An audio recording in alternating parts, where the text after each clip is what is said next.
جو اس سیچرڈے کو آپ کی کون سی روٹین فالو ہونی ہے؟ ٹیوزڈے والی؟ یس سر. ہاں، ٹیوزڈے کو دیکھیں ہمارا لیکچر نہیں ہوتا. ہمارا لیکچر ہوتا ہے وینسڈے اور تھرسڈے. ایسا ہی ہے نا؟ سر ٹائم ٹیبل کے تو اکارڈنگ تو منڈے فرائیڈے ہے. اچھا، ٹائم ٹیبل کے اکارڈنگ منڈے فرائیڈے ہے، ٹھیک ہو. تو چلیں، بہرحال چونکہ میں نے تھوڑا سا ریلیکسیشن لی ہے اس حوالے سے کہ کیونکہ ٹائم ٹیبل ایڈجسٹ نہیں ہو رہا تھا، تو جی بیٹے سر. کوئی ایسا اس میں بنائیں پروگرام کہ کم از کم ہمارے جو ہے نا، کیونکہ نیکسٹ ویک کے اس کے بعد 2 لیکچر ہیں تو یہ ہو جائیں گے 7. تو آج کے بعد سے لے کے نیکسٹ ویک تک کم از کم 3 لیکچر ہم اور کر لیں. جی سر. اب آپ بتائیے کہ یہ آپ مجھے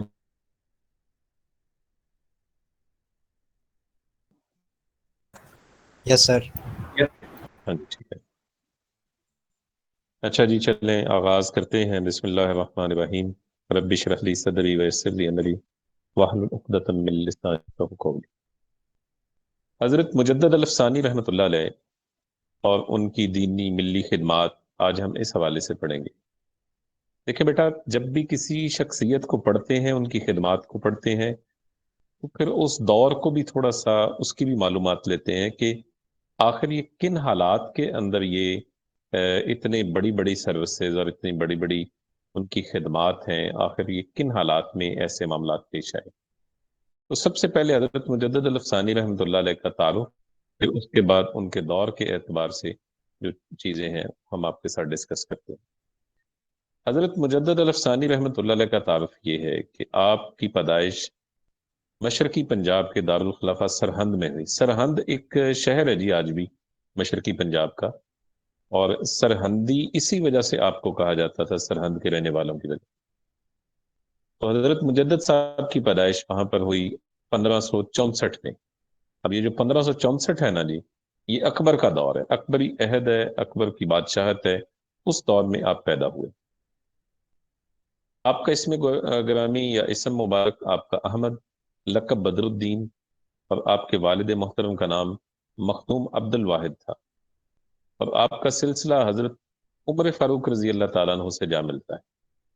کہتے ہیں 1599 میں حضرت مجدد الافسانی رحمۃ اللہ علیہ نے خواجہ باقی باللہ رحمۃ اللہ علیہ کے ہاتھ پر بیعت کی اور سلسلہ نقش بندیہ میں شامل ہو گئے. آپ کے مرشد حضرت خواجہ باقی باللہ آپ کے متعلق فرمایا کرتے تھے کہ حضرت شیخ احمد ایک ایسا چراغ ہوگا جس سے ایک جہاں منور ہو جائے. دیکھیں بات یہ ہے کہ جو لوگ ہوتے ہیں نا جی، اللہ تعالیٰ نے جن سے کوئی کام لینا ہوتا ہے، جن کو اللہ تعالیٰ نے کچھ صلاحیتیں دی ہوتی ہیں، کہتے ہیں اور کسی کو پتہ چلے یا نہ چلے، استاد کو پتہ چل جاتا ہے کہ یہ شخص مستقبل میں جا کے کوئی بڑا کام کرے. اور یہ بہت بڑے استاد تھے. اور بعض احادیث میں بھی آتا ہے کہ اللہ تعالیٰ اس امت کے ہر 1000 سال میں ایک صاحب علم بزرگ کو مبعوث کرتے ہیں، فرماتے ہیں کہ جو دین کو نیا اور تازہ کرتا ہے. کہتے ہیں جو ان سے پہلے مجدد تھے وہ حضرت عمر بن عبد العزیز رحمۃ اللہ علیہ، اور ان کے بعد اگلے 1000 سال کے لیے جو ہیں وہ حضرت مجدد الافسانی رحمۃ اللہ علیہ کا نام آتا ہے. اچھا، اب میں تھوڑا سا ان کے دور کے متعلق آپ کو بتاؤں گا تو پھر آپ کو ان کی شخصیت کے حوالے سے پتہ چلے. دیکھیں بیٹا، دور یہ ہے، اگر میں بر صغیر کی مسلمانوں کی تاریخ کا مختصر سا جائزہ لوں تو اس سے پتہ یہ چلتا ہے کہ حضرت جدد الافسانی رحمۃ اللہ علیہ سے پہلے بھی بہت سارے صوفی بزرگ آئے. ان میں جو بڑا نام آتا ہے وہ حضرت خواجہ معین الدین چشتی اجمیری رحمۃ اللہ علیہ کا آتا ہے. پھر ان کے بعد حضرت خواجہ نظام الدین اولیاء رحمۃ اللہ علیہ کا نام آتا ہے.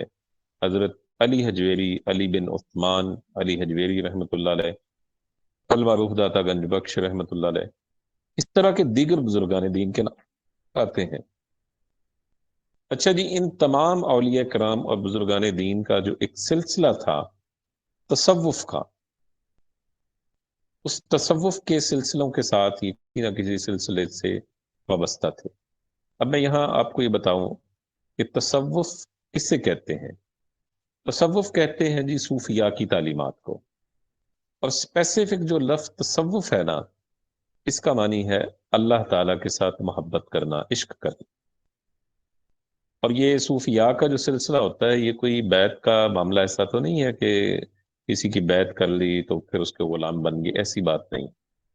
بیعت کا معاملہ یہ ہے کہ آپ کسی اللہ کے نیک بندے کی بیعت کرتے ہیں، اور اس کی حیثیت ان کی وہی ہوتی ہے جو ایک استاد کی حیثیت ہوتی ہے۔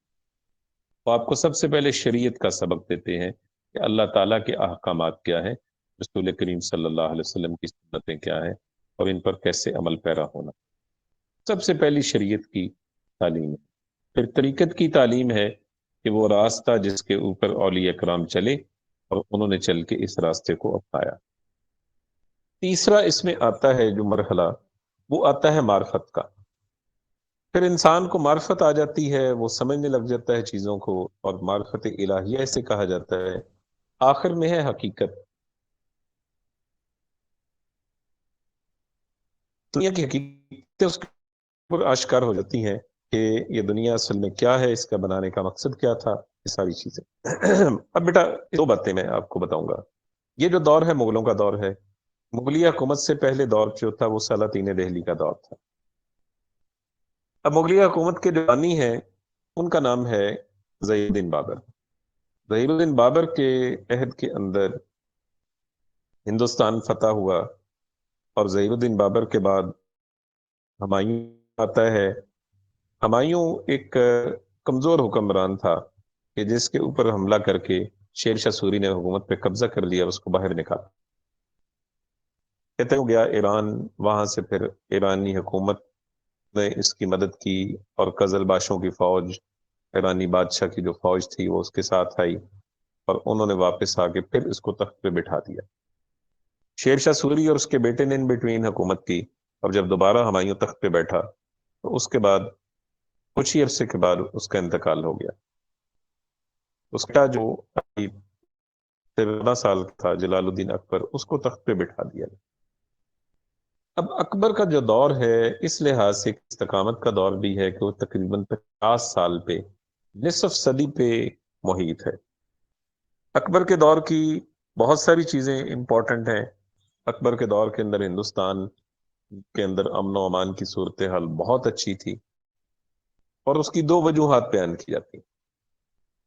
کہتے ہیں کہ اکبر کی پالیسیاں جو تھا خاص طور پہ وہ بڑی امپورٹنٹ ہیں۔ اس نے ہندوؤں کو اپنے قریب کرنے کے لیے بہت سارے کام کیے، اور خاص طور پہ اس کو جو خطرہ تھا وہ یہ جو راجستھان اور اس کے گرد و نواح کی جو ریاستیں تھیں ہندو راجاؤں کی، جن کا تعلق ہندو راجپوتوں میں سے تھا، وہ اکثر کسی نہ کسی کھٹبڑ کے ساتھ اس کو، مغل حکومت کو کمزور کرنے کے در پہ رہتے تھے۔ اکبر نے سوچا کہ کیا کیا جائے، کیسے کیا جائے کہ ان لوگوں کو اپنے ساتھ ملا۔ اس نے پھر ایک ہندو راجا جو ان میں سب سے زیادہ طاقتور تھا، اس کی بیٹی کے ساتھ، جودھا بائی کے ساتھ اس نے شادی کر لی۔ اب شادی سے کیا ہوا کہ جتنے بھی ہندو راجا تھے باقی بھی، انہوں نے بھی اکبر کی اطاعت کی، اور انہوں نے کہا کہ ہمارے داماد ہیں، اور داماد کی ویسے ایسٹرن کلچر کے اندر بڑی عزت ہوتی ہے۔ اب ساتھ ہی ساتھ اکبر نے دوسرا کام یہ کیا کہ جودھا بائی کے بھائی کو، مان سنگھ کو، اپنا فوجوں کا سربراہ بنا دیا، یعنی چیف آف آرمی اسٹاف بنا دیا۔ اب یہ جو شورش تھی ان ریاستوں کی وہ ختم ہو گئی، اب معاملات آگے چل پڑے۔ دوسرا مسئلہ اس کے لیے جو درپیش تھا وہ تھا دینی معاملات۔ دیکھیں ہندو اور مسلمان دو الگ الگ تہذیبوں، الگ الگ مذاہب سے تعلق رکھتے ہیں۔ اب یہاں حضرت مجدد الافسانی نے یہ چاہا کہ ان دونوں قوموں کو قریب کیا جائے، اور ان دونوں قوموں کو قریب کر کے یہ کوشش کی جائے کہ یہ دونوں قومیں جو ہیں یہ ایک متفقہ دین کے اوپر راضی ہو جائیں۔ وہ یہ کرتا تھا۔ اکبر کے دو دیوان تھے جی، دیوان سے مراد دو دربار تھے، ایک دیوان عام تھا، ایک دیوان خاص تھا۔ دیوان عام کے اندر تو ہر آنے جانے والے کو اجازت تھی، لیکن دیوان خاص میں صرف علم و ادب سے تعلق رکھنے والے لوگ ہی آ سکتے تھے۔ اب دیوان خاص کے اندر جو ہے اس نے پنڈت، شاستری، برہمن اور مسلمان علماء، مفتی اور دانشور، ان لوگوں کو وہ اس میں بٹھاتا۔ اب اس کے بعد کیا ہوا کہ اس نے بہت سارے دینی معاملات کو جو ہے اکٹھا کرنے کی کوشش کی.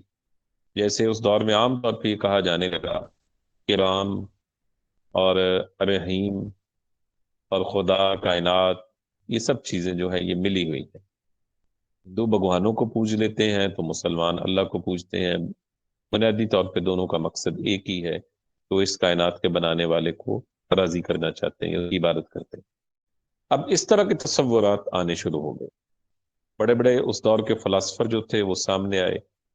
اب ان حالات کے اندر اکبر کو بڑی پذیرائی ملی ہندو کمیونٹی میں سے. اکبر نے اس نئے دین کا نام جو ہے وہ دین الہی یا توحید الہی رکھا. اب یہ بات جیسے جیسے آگے چلتی گئی تو لوگوں کو اس کی طرف مائل کرنے کے لیے بہت سارے اقدامات کیے گئے. ان حالات کے اندر حضرت مجدد الافسانی جوان ہوئے. حضرت مجدد صاحب نے جب دیکھا اور ان کے استاد حضرت خواجہ باقی باللہ نے ان کو بتایا کہ یہ نظریہ باطل ہے، کیونکہ اسلام کے اندر اس طرح کے کسی اتحاد کی اجازت نہیں ہے. اسلام میں یہ ہے کہ لکم دینکم ولی دین، وہ اپنے دین پہ قائم رہیں اور تم لوگ اپنے دین پہ قائم رہو. اب یہ ایک بہت بڑا مارکا بھی تھا، اس اعتبار سے ایک بہت بڑا چیلنج بھی تھا جس کو انہوں نے قبول کیا اور کہا کہ ٹھیک ہے، میں ان چیزوں کو دیکھتا ہوں، ان معاملات کو.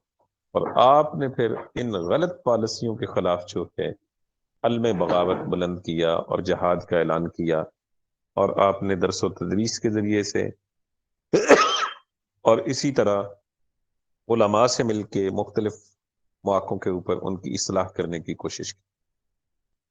اب ذیل میں ہم دیکھتے ہیں کہ آپ کی ملی خدمات کیا ہے.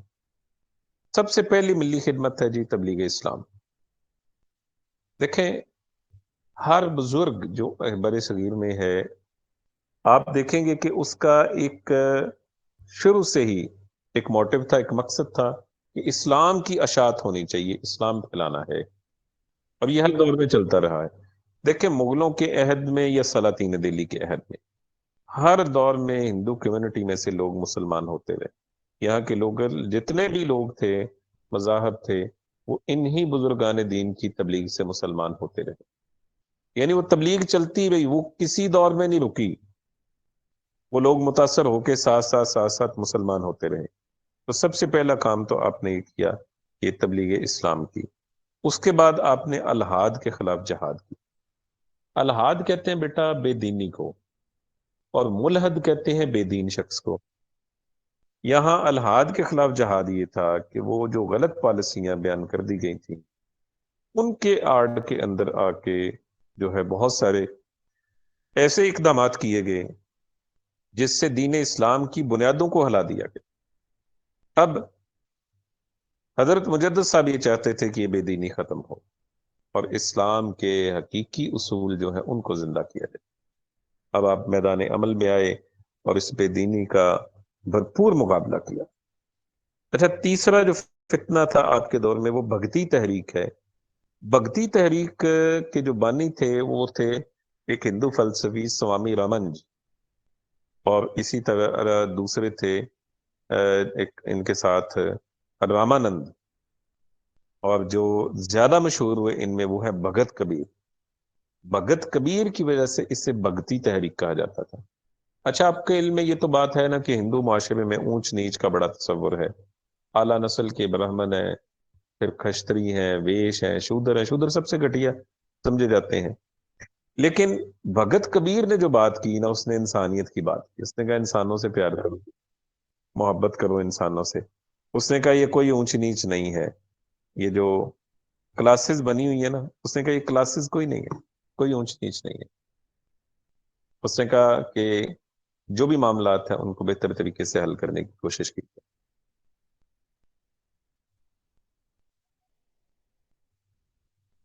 اب آپ دیکھیے کہ ان چیزوں سے سادہ لوگ بھی مسلمان ہوئے.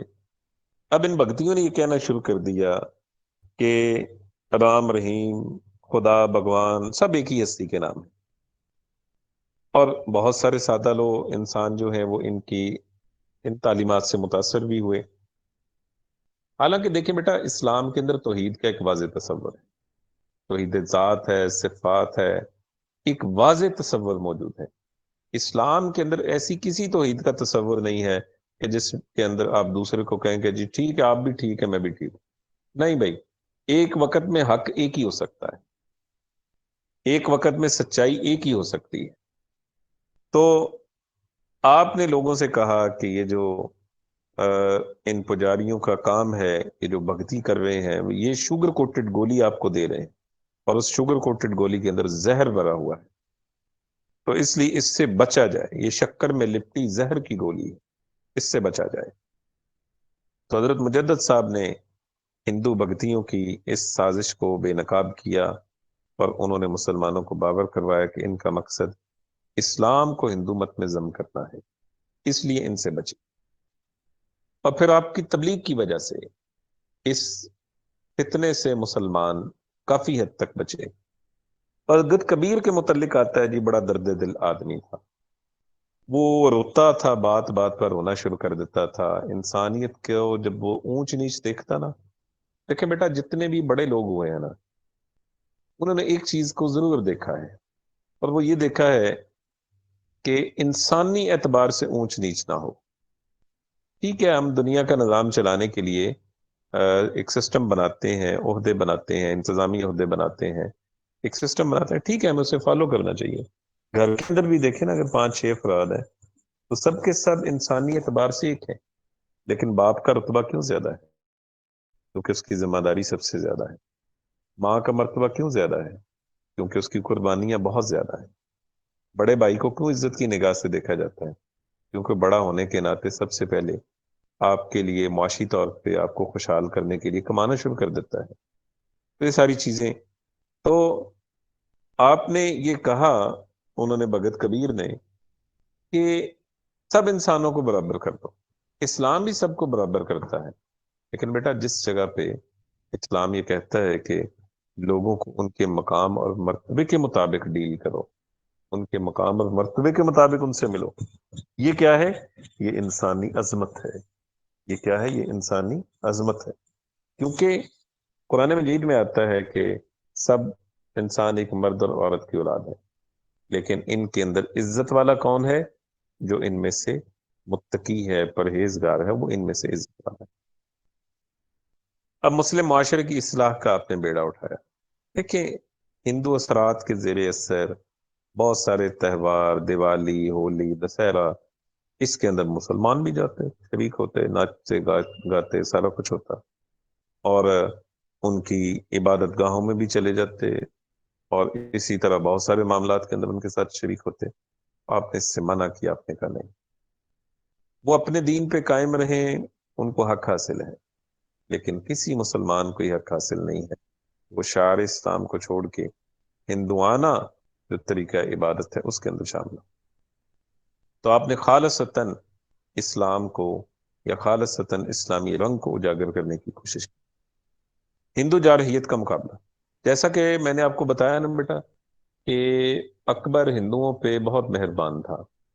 جودھا بائی کے ساتھ اس کی جو شادی ہوئی نا، وہ ایک بڑی تاریخی شادی تھی. کہتے ہیں کہ کچھ میں کچھ شرائط رکھی گئی اس کے اندر. جو ہے شرائط یہ تھی کہ جودھا بائی جو ہے وہ اپنا مذہب نہیں بدلے گی.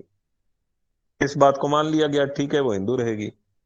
پھر اس کے بعد دوسری شرط اس کی یہ تھی کہ اس کو اپنے مذہب کی جتنی بھی رسومات ہیں ان کو ادا کرنے میں کوئی دقت نہیں ہوگی. وہ جب چاہے ان رسومات کے مطابق اپنے زندگی کے معاملات کو طے کر سکتی ہے. ٹھیک ہے، اس بات کو مان لیا گیا. پھر یہ کہ بادشاہ کا جو شاہی قلعہ ہے، یعنی محل جو ہے اس کے اندر جودھا بائی کے لیے الگ سے مندر تعمیر کیا جائے گا. مندر تعمیر کیا گیا. اکبر جو تھا نا، اس اعتبار سے جہاں تک میں نے اسے پڑھا ہے، وہ دین مذہب کے ساتھ اس کا کوئی خاص لگاؤ نہیں تھا. وہ ایک قومی بادشاہ بننا چاہتا تھا کہ ساری قوم کا ایک بادشاہ ہوں اور میں ہوں، اور ساری قوم کا ایک دین ہو. ہندوؤں سے بھی اچھی چیزیں لے لو، عیسائیوں سے بھی اچھی چیزیں لے لو، مسلمانوں سے بھی اچھی چیزیں لے لو. اور چونکہ اس دور میں عیسائی بہت کم تھے تو زیادہ مسلمان اور ہندو ہی تھے، تو اس نے کہا جی کہ ان دونوں میں سے جو مشترک چیزیں ہیں وہ نکال کے اسے ریاست کی باقاعدہ پالیسی بنا دیا جائے. جب ریاست کی پالیسی کے طور پہ اس کو اڈاپٹ کیا گیا اور اکبر قومی بادشاہ بن گیا، تو پھر معاملات جو تھے وہ خراب ہوئے۔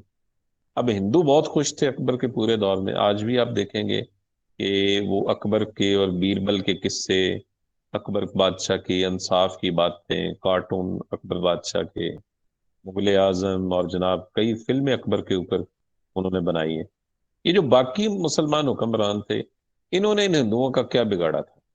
حالانکہ سلوک تو انہوں نے بھی ان کے ساتھ بہت اچھا کیا، جہانگیر نے بہت اچھا سلوک کیا ان کے ساتھ، لیکن اس کی ان کے جو ہے یا اورنگزیب عالمگیر کے اوپر کوئی ڈاکومنٹری وغیرہ نہیں بناتے، وہی اورنگزیب عالمگیر کو تو بلکہ نیگیٹو بنا کے پیش کرتے ہیں۔ اس کی وجہ یہ تھی کہ وہ اسلام پسند حکمران تھا۔ اب آپ دیکھیے کہ معاملہ یہاں پر پہنچتا ہے کہ ہندو بڑے منہ زور ہو گئے، اور وہ کہتے ہیں نا اکبر کے دور کے اندر وہ دن دناتے پھرتے تھے، یہاں تک کہ وہ اتنے منہ زور ہو گئے، اتنی جارحیت پر اتر آئے کہ متھرا میں مسلمانوں نے پتھر اینٹیں جمع کیے مسجد بنانے کے لیے۔ ایک برہمن نے آ کے مسجد کی اینٹوں پتھروں پہ قبضہ کر کے مندر بنا دیا، اور جب مزاحمت کی گئی، روکا گیا، تو انہوں نے آگے سے پیغمبر اسلام صلی اللہ علیہ وسلم کی شان میں گستاخانہ الفاظ بولے۔ صدر الصدور کہتے ہیں جی چیف جسٹس کو، صدر الصدور نے جو ہے یہ بات کی، اس نے کہا جی کہ ان کی سزا جو ہے وہ سزائے موت ہے۔ اب سزائے موت کا اعلان کر دیا گیا۔ اب اس سزائے موت سے کیا ہوا کہ ایک شور پڑا، واویلا ہوا، انہوں نے کہا نہیں جی یہ ظلم ہے، ایسا ہے، بات اکبر تک پہنچی۔ یہ میں اکبر کو کریڈٹ دیتا ہوں اس بات کا۔ اکبر نے کہا کچھ بھی ہے، یہ دینی معاملات ہیں، یہ صدر الصدور جانے، میں ان میں نہیں آ سکتا، اور اس شخص کو پھر جو ہے سزا ہوئی، سزائے موت اس کو دی گئی، پھانسی کی سزا دی گئی۔ اور اسی طرح دین الہی کی مخالفت آپ نے کی۔ دیکھیں بیٹا، دین الہی کے اندر بہت ساری چیزیں تھیں، ان میں ایک تھا تعظیمی سجدہ، کہ جو بھی دربار میں جاتا وہ گھٹنوں تک جھک کے 3 مرتبہ سلام پیش کرتا۔ ٹھیک ہے جی۔ اب معاملہ یہ ہوا کہ وہاں پر جب حضرت مجدد الافسانی پہنچے تو جہانگیر کا دور تھا، جہانگیر کا دور تھا، اور جہانگیر نے جب دیکھا کہ حضرت مجدد صاحب آئے اور انہوں نے معروف طریقے سے سلام کیا اور بیٹھ گئے، مجھے بڑا غصہ آیا کہ انہوں نے جھک کے سلام کیوں نہیں کیا؟ آپ نے فرمایا کہ جھک کے سلام کرنا شریعت اسلامیہ کے خلاف ہے، مسلمان صرف اللہ اور اس کے رسول کے آگے جھک سکتا ہے، اس کے علاوہ کسی اور کے آگے جھکنا جائز نہیں ہے۔ اب جب یہ بات ہوئی اور اس وقت انہوں نے یہ کام کیا، تو اس وقت تو جہانگیر کچھ نہ کر سکا، لیکن بعد میں کسی بہانے سے حضرت مجدد صاحب کو گوالیار کی جیل میں قید کر دی۔ لوگوں نے تان و تشنیع کی کہ اللہ کے اتنے نیک بندے کو، بزرگ آدمی کو آپ نے اتنی بڑی سزا دی، تو پھر اسے مجبوراً جو ہے ان کو جیل سے رہائی دلوانا۔ جیل سے رہا کر دیا گیا۔ اب جیل سے رہا ہو کے باہر آئے تو پھر آپ کی ملاقات ہوئی جہانگیر کے ساتھ۔ جہانگیر نے پھر آپ سے بہت کچھ سیکھا، آپ نے پھر اکبر کی غلط جتنی پالیسیاں تھیں ان کی مخالفت کی۔ آپ نے کہا یہ تعظیمی سجدہ ٹھیک نہیں ہے، یہ جو تم نے جزیہ منسوخ کر دیا ہے اس کو بحال کرو۔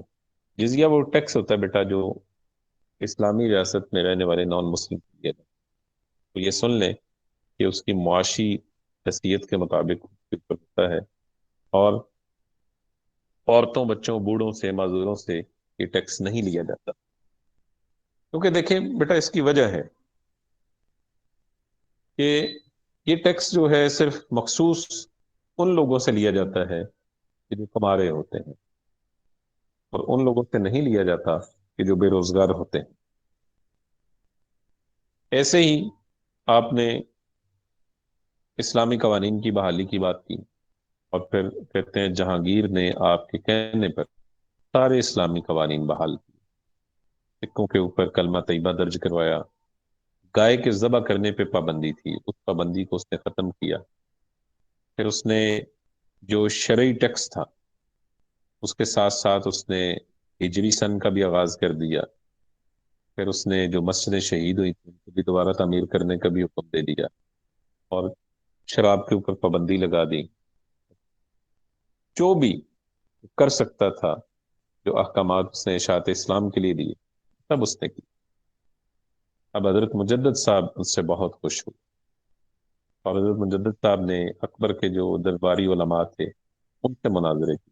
آپ کے استاد حضرت خواجہ باقی باللہ رحمۃ اللہ علیہ نے آپ کا ساتھ دیا، اور ان لوگوں کو پھر آپ نے از سر نو کہا کہ وہ دین اسلام کی طرف آئیں اور ان چیزوں کو۔ اس کے بعد آگے دیکھیے تو ہمیں نظر آتا ہے علماء سو کی اصلاح کی گئی۔ دیکھیں بیٹا، علماء دو طرح کے ہیں، ایک ہے علماء حق، ایک ہے علماء سو۔ علماء حق وہ ہیں کہ جو ہر حال میں حق کی بات کرتے ہیں، اور علماء سو وہ ہیں کہ جو وقت کے حکمرانوں کی ذہنیت کے مطابق یا ان کی خواہشات کے مطابق بات کرتے ہیں۔ دیکھیں علماء حق کو ہر دور میں تکلیفوں کا سامنا کرنا پڑتا ہے، ان کو جیلیں بھی ہوتی ہیں، ان کی سزائیں بھی ہوتی ہیں، سب کچھ ہوتا ہے، لیکن ان کا ضمیر مطمئن ہوتا ہے کہ ہم جو کر رہے ہیں، جس کاز کے لیے ہم لڑ رہے ہیں، وہ ٹھیک لڑ رہے ہیں۔ اور اس کے برعکس ہم دیکھتے ہیں کہ جو علماء سو ہیں ان کو گاڑیاں بھی ملتی ہیں، پیسہ بھی ملتا ہے، سب کچھ ملتا ہے، لیکن اللہ کے ہاں ان کی کوئی وقت کے ساتھ ساتھ دیکھیے گا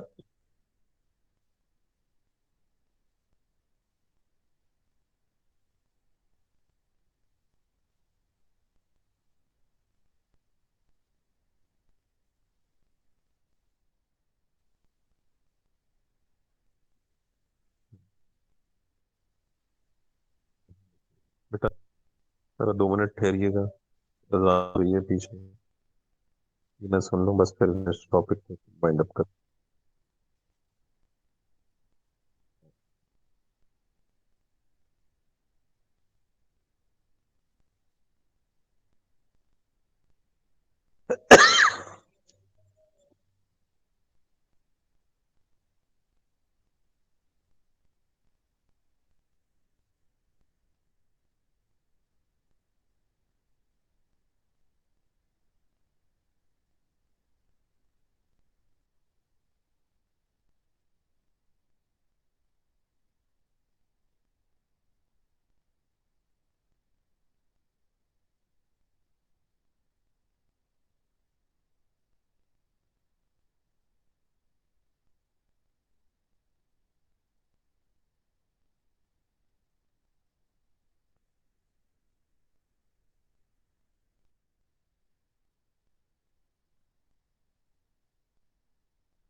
جی بیٹا، اچھا جی، اس کے بعد دو چیزیں اور ہیں، ایک ہے نظریہ وحدت الوجود اور ایک ہے نظریہ وحدت الوجود۔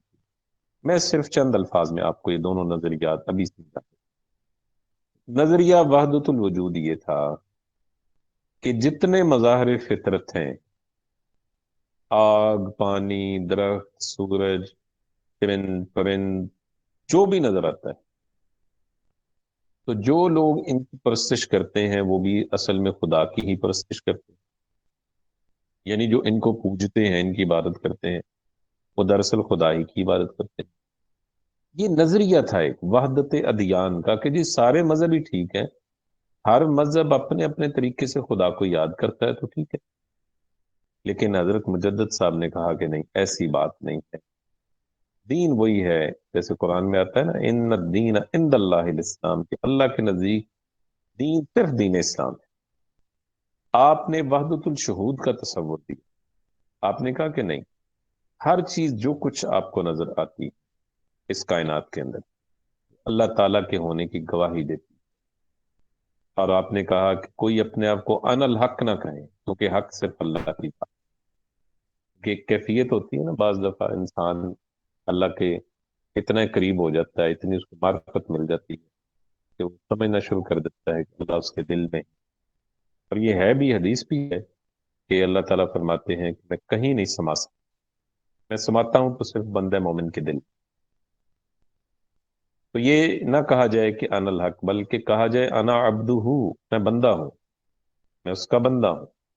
ہما اس نہ کہا جائے، ہما اس کا مطلب ہے کہ سب کچھ میں ہی ہوں، بلکہ یہ کہا جائے ہما از اوست، کہ سب کچھ اسی کا ہے،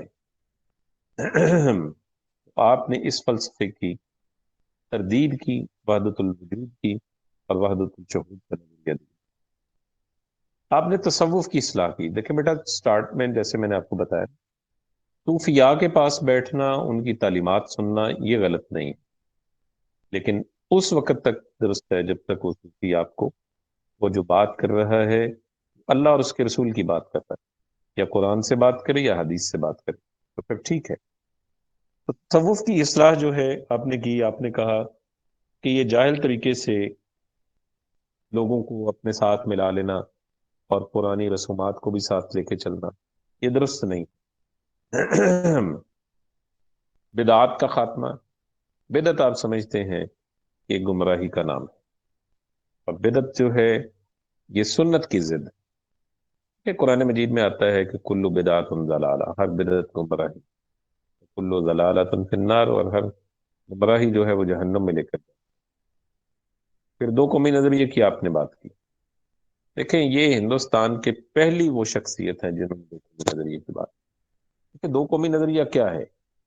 دو قومی نظریہ یہ کہ ہندوستان کے اندر دو قومی آباد جو اپنے الگ مذہب، ثقافت، تاریخ، پہچان رکھتی ہیں۔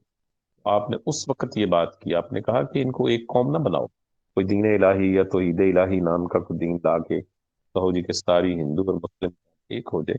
آپ نے کہا نہیں، یہ غلط۔ اصل بات یہی ہے، اصل طریقہ یہی ہے کہ یہ اپنی جگہ اپنے دین پہ قائم رہیں، ہم اپنی جگہ اپنے دین کے اوپر قائم رہیں۔ پھر آپ نے بات کی مسئلہ قضاء و قدر کی۔ دیکھیں بیٹا، یہ تقدیر کا مسئلہ ہے، بڑا اہم مسئلہ ہے تقدیر۔ تقدیر کا مسئلہ یہ ہے کہ جو کچھ بھی ہے وہ اللہ تعالیٰ کی طرف سے ہے، ہر انسان کی تقدیر لکھی ہوئی ہے۔ تو اس کو حضرت مجدد صاحب نے اس انداز میں بیان کیا، آپ نے فرمایا کہ ٹھیک ہے، تقدیر الہی اللہ کی طرف سے، لیکن اللہ نے اپنے بندے کے ذمے کچھ کام لگائے۔ دیکھیں بیٹا، ایک طالب علم ہے نا، اس کے ذمے پڑھنا ہے، یہ کام اس کے ذمے لگا ہوا ہے۔ اب وہ پڑھتا نہیں ہے اور ساتھ ساتھ یہ بھی کہتا ہے کہ پاس ہونا ہوا تو ہو جاؤں گا، نہ ہونا ہوا تو فیل ہو جاؤں گا، پھر کیا میری تقدیر میں یہ لکھا ہو؟ اب یہ تقدیر نہیں ہے، بلکہ اس کی اپنی ہی کوئی کریٹو کوئی تھیوری ہے جو اس کے اپنے مائنڈ میں اس نے سوچی ہوئی۔ اصل چیز کیا ہے؟ تقدیر کسے کہا جاتا ہے؟ تقدیر وہ ہے جو اللہ کا علم ہے، اللہ کے علم کو تقدیر کہا جاتا ہے۔ پھر انسان کیا مجبور محض ہے کہ صرف مجبور ہے جو اللہ دے وہی ہوگا؟ نہیں، اللہ نے انسان کو کچھ اختیارات دیے۔ حضرت علی کرم اللہ وجہہ کے پاس ایک شخص آیا اور اس نے آ کے عرض کی کہ آپ مجھے بتائیے کہ رسول اللہ صلی اللہ علیہ وسلم کا طریقہ کار، اور مجھے یہ بتائیے ساتھ میں کہ تقدیر کیا ہے؟ کیا انسان کو بھی اختیار ہے؟ یہ سارے اختیارات اللہ کے پاس ہے؟ تو آپ نے اس شخص سے کہا کہ تم اٹھ کے کھڑے ہو جاؤ۔ وہ کھڑا ہو گیا، آپ نے کہا ایک ٹانگ اوپر اٹھا لو۔ اس نے ایک ٹانگ اوپر اٹھا دی۔ آپ نے کہا یہ ٹانگ یہیں رہے، دوسری بھی اٹھا لو۔ اس نے کہا حضور نہیں اٹھا سکتا، اور میں اتنا قادر ہے، اتنا مجبور ہے، ایک ٹانگ اٹھا سکتا ہے، دوسری نہیں اٹھا سکتا۔ اس لیے بیٹا، قضاء و قدر کا معاملہ بڑا سیدھا سا ہے کہ انسان کو وہی ملتا ہے جس کے لیے وہ کوشش کرتا ہے۔ وَأَن لَيْسَ لِلْإِنسَانِ إِلَّا مَا سَعَى، انسان کے لیے وہی کچھ ہے جس کی اس نے کوشش کی۔ پھر عمرا کی اصلاح کی آپ نے کہا کہ جو عمرا ہیں، امیر لوگ جو ہیں، یہی وہ لوگ ہیں جو اصل میں ٹرینڈ سیٹر ہیں، یہی وہ لوگ ہیں کہ جو لوگوں کے درمیان رہتے ہوئے اپنا اچھا کردار ادا کر سکتے۔ ان عمرا کی آپ نے خبر لی اور انہیں اللہ اور اس کے رسول صلی اللہ علیہ وسلم کی تعلیمات کی طرف راغب کیا، کیونکہ دیکھیں بیٹا، عمرا کا بڑا اہم کردار ہے دین اسلام کے اندر۔ آپ قدیم تاریخ اٹھا کر دیکھ لیں، توحید خالق کی بات آپ نے کی، آپ نے کہا کہ کوئی اور چیز نہیں، صرف اللہ کی توحید۔ اس کے بعد جہانگیر کے تعظیمی سجدے کی آپ نے مخالفت کی، جیسا کہ میں نے آپ کو بتایا نا کہ آپ اس کے دربار میں گئے تو تعظیماً جھک کے سلام نہیں کیا، وہ بڑا ناراض ہوا اس بات کے اوپر، اور اس نے پھر بعد میں ہیلے بہانے سے آپ کو جیل میں ڈال دیا۔ کہتے ہیں جب آپ جیل سے نکلے تو جیل سے نکل کے پھر اس سے ملاقات، اور پھر اس نے آپ کو مانا، اس چیز کو، آپ کی اس چیز کو اس نے مانا، اور اس نے کہا ٹھیک ہے، جیسے کہا گیا ہے اس کے مطابق ہی ہوگا، اور اس نے پھر شریعت کو، شریعت کے قوانین کو اس نے بحال کیا۔ اس کے بعد آخر میں ہم دیکھیں گے کہ آپ کے جو اثرات ہیں اس اعتبار سے، ان میں سب سے پہلی بات یہ ہے کہ جو نظریات تھے، خاص طور پہ جو نظریہ وحدت الوجود اور وحدت ادیان کا تھا، آپ نے اس کا خاتمہ کر دیا۔ آپ نے کہا نہیں، ایسا کوئی نظریہ نہیں، نہ ہی اس کی کوئی گنجائش ہے۔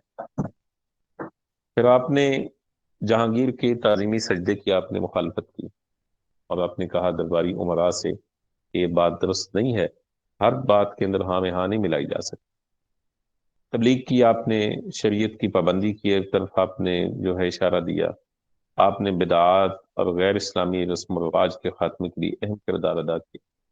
حاصل کلام اس ساری بات کا کیا ہے؟ اب میں آخر میں ایک نقطہ آپ کو بیٹا بتانے جا رہا ہوں۔ مجدد کہتے ہیں تجدید کرنے والے کو، تجدید عہد، جس طرح ایک لفظ ہے نا، آؤ تجدید عہد کریں، یعنی عہد کو تازہ کریں، دوبارہ سے ریفریش کریں۔ تو مجدد کہتے ہیں تجدید کرنے والا۔ یہاں تجدید کرنے والے سے مراد یہ ہے کہ اگر راستے میں کوئی ٹیڑھ پن پیدا ہو گیا، خرابی آ گئی، تو مجدد نے آ کے اس کی تجدید کر دی، اس معاملے کو آ کے ٹھیک کر دیا۔ یہاں پر بھی بات یہی ہے۔ اسی طرح بیٹا بات یہ ہے کہ آپ نے ان غلط رسم و رواجوں کو ختم کیا۔ آپ نے جو توحید الہی اور دین الہی کے نام سے دین بنایا جا رہا تھا، جس کو پذیرے مل رہی تھی، اگر وہ چلتا رہتا تو آج ہندوستان کے مسلمانوں کے نظریات باقی دنیا اسلام سے مختلف ہوتے، اگر سرکاری سطح پر سرپرستی کے ساتھ وہ چل جاتا۔ لیکن آپ نے اس کی مخالفت کی، آپ نے جو حقیقی رنگ تھا اس کو آپ نے بھرا، کی وجہ سے پھر لوگوں نے آپ کو حضرت مجدد عرف ثانی رحمۃ اللہ علیہ کا لقب دیا۔ حاصل کلام ساری بات کا ہے کہ حضرت مجدد صاحب کی خدمات بہت پیش وہاں ہے۔ اگر حضرت مجدد صاحب نہ ہوتے تو پھر اس ٹیڑھ پن کو دور کرنا خاصا مشکل۔ جی بیٹا، اب آپ کی طرف سے کوئی سوال ہو تو آپ مجھ سے پوچھیں۔